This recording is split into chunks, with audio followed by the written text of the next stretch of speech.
Claude Mandil, Nazioarteko Energia Agentziako zuzendariak esan du, aurrean dugun etorkizuna, zikina, ezegonkorra eta garestia izango dela egungo joera mantenduz gero.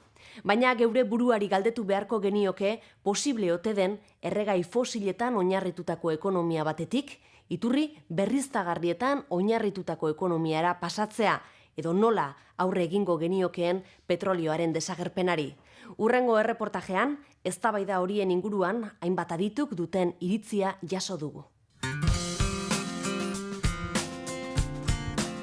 Gorka Bueno Euskal Herriko Unibertsitateko irakaslea da. Manu Robles Arangiz institutuak duela hilabete batzuk argitaratu zuen berak idatzitako energia urriko mundu baterako gida. Jose Ignacio Ormaetxe hainbat urtez aritu zen energia berriztagarrien proiektua koordinatzen. Energiaren Euskal Erakundeko zuzendari nagusia da duela 3 urtetik. Josu Galartza energia sistemen ikerketan aritu da 15 urtez. Egun Mondragon Unibertsitateko elektrizitate eta elektronika sailaren koordinatzailea da.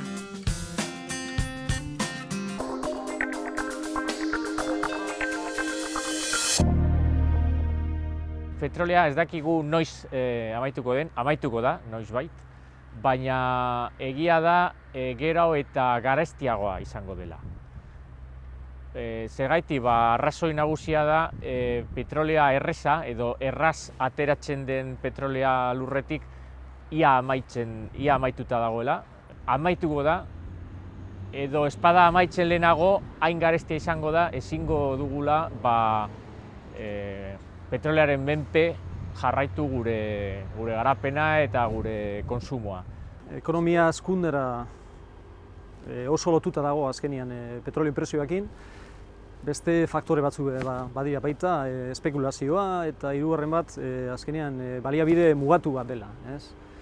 Eta bukatu edo ez, egia da prezioen aldaketak handiak izango dira hemendik aurrera. Eta orduan hor teknologia eta ikerketa sartzea derrigorrezkoa izango da. Adituek esaten dute azken buruko erreserben erdia geratzen zaigula lur azpian, eta hori asko da. Baina ziurezki hori ez da puntu garrantzitsuena. Puntu garrantzitsuena zera da. Petrolio konsumoaren bilakaera ezin duela betirako hazten jarraitu. Momentu batean, hazkunde hori moteldu behar da eta puntu batetik aurrera ziurezki konsumoa behera joan behar da. Ziurezki hori da momentu honetan gertatzen ari dana eta horri deitzen diogu petrolioaren ekoizpen gorena. Eta horren ondorioak petrolioa bukatu barik benetan oso larriak dira. Azken batean, horrek erakusten diguna da, ezin dugula betirako errentetatik bizi.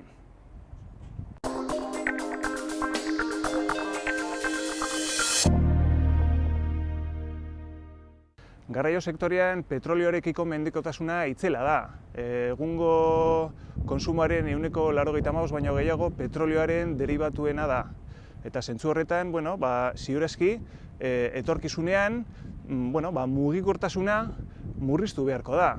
Egia da munduaren garraioa batez ere petrolioaren bidez egiten dela gaur egun. Zein izan daitekeen alternatiba, petrolioaren alternatiba, ez dago argi ere ez. Gaur egunean teknologia batzuk ikusten dira. Adibidez, prozesu guztietan efizientzia eta handitu egin behar da. Prozesuetan eta sektore guztietan. Adibidez, transporteetan kotxe elektrifikatu egin behar dira.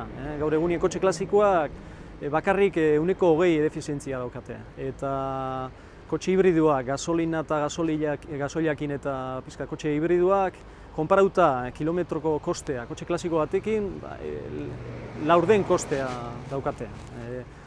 Erregai fosilen munduan errentetatik bizitzen ari gara eta horrek kontsumo oso altuak sostengatzen ditu, baina berriztagarrien munduan hori ez da posible. Oso argi esan behar dugu, egun guztiz ezinezkoa dela petrolioaren konsumoa bioerregaien bidez ordezkatzea. Zentzu horretan, guztiz behartuta gaude gutxiago kontsumitzera. Peluseko alternatiba petrolioarentzat garraio sektorean izan daiteke energiaren biltegiratzea. nola biltegiratu energia? Bueno, hidrogenoaren bidez, hidrogenoaren pilak asko garatu dira azken urteotan. Beste aukera bat edo beste teknologia bat da auto elektrikoa edo bateria elektrikoak erabiltzea elektrizitatea horrela biltegiratzeko. Zein izango den hoberena edo errentagarriena? Bueno, orain gaude hor lehia hortan, ia zein den teknologia hoberena.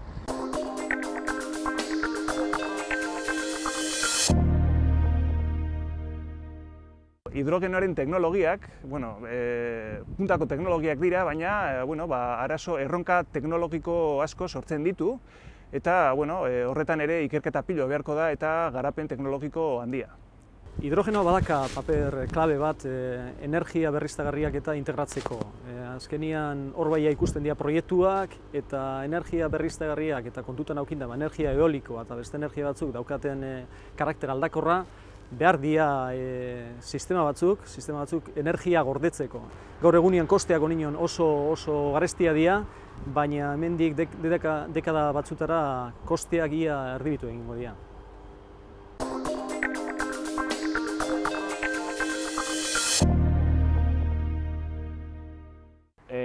Tamalez, gure laguna handiena energia aurrezteko edo eraginkorragoa erabiltzeko energia izan da adibidez aurten petrolearen prezioa.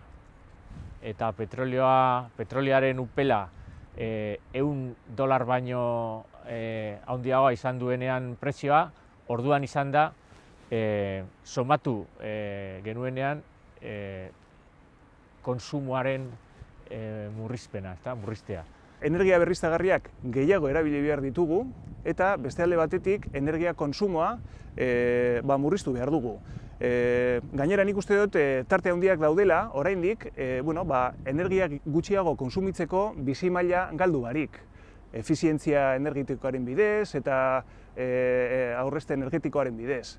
Eta zentzu batean egia da aurrean daukaguna energia krisi bat dela, baina aldaketa asko ziur aski onerako izango dira.